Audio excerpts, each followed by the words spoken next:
Assalamualaikum warahmatullahi wabarakatuh. Halo teman-teman semua, kenalin aku Saida. Nah, pada kesempatan kali ini kita akan belajar terkait materi yang sangat penting, yakni Gerakan Indonesia Sadar Administrasi Kependudukan atau GISA. Nah, teman-teman di sini pasti sudah akrab atau mungkin setidaknya pernah mendengar istilah GISA atau Gerakan Indonesia Sadar Administrasi Kependudukan. Nah, GISA sendiri didasari pada pentingnya data kependudukan serta dalam rangka mewujudkan tertib administrasi kependudukan. Administrasi data kependudukan sendiri adalah dokumen penting, di mana mulai dari seorang lahir hingga seseorang tersebut meninggal dunia.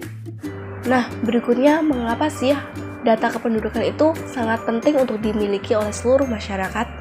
Nah, jika kita tinjau dari perspektif pemerintah, terdapat beberapa alasan mengapa data kependudukan itu sangat penting. Alasan yang pertama yaitu sebagai pelayanan publik. Nah, dengan adanya data kependudukan ini dapat memudahkan pemerintah dalam memberikan pelayanan kepada masyarakat. Selanjutnya adalah perencanaan pembangunan. Nah, dengan adanya data kependudukan ini, nantinya pemerintah dapat merencanakan pembangunan baik dari jangka pendek, menengah hingga panjang dengan tepat sasaran. Selanjutnya adalah alokasi anggaran.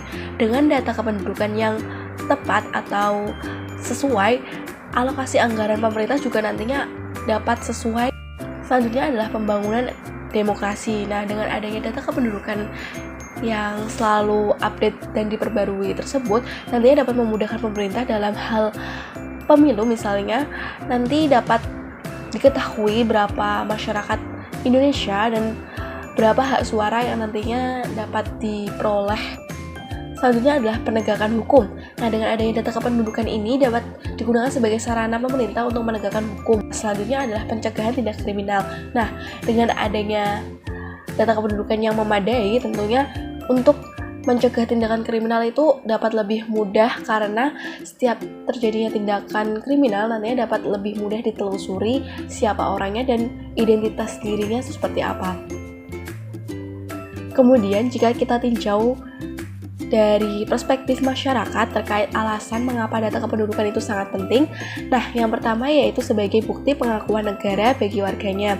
Nah, dengan adanya data kependudukan ini, kita sebagai warga negara akan merasa lebih diakui kehadiran kita sebagai warga negara.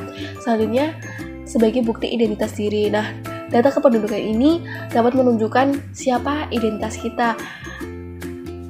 Misal dari alamat mana, kewarganegaraan apa, dan lain-lain itu dapat ditunjukkan dengan adanya data-data kependudukan. Selanjutnya, sebagai sarana pendukung akses ke pelayanan publik. Jadi dengan adanya data kependudukan yang kita miliki, kita akan lebih mudah dalam mengakses berbagai pelayanan yang disediakan oleh pemerintah.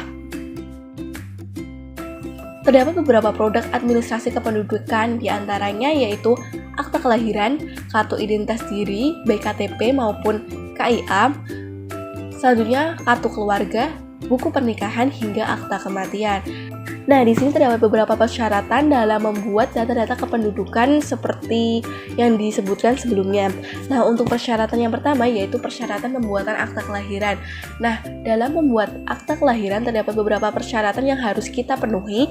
Yang pertama adalah mempunyai surat keterangan lahir yang diperoleh dari dokter, rumah sakit, ataupun pihak lain yang membantu kita dalam proses persalinan. Selanjutnya, fotokopi akta nikah orang tua, kemudian fotokopi KK dan KTP orang tua, fotokopi KTP 2 orang saksi, surat kuasa di atas materai, cukup bagi yang dikuasakan saja.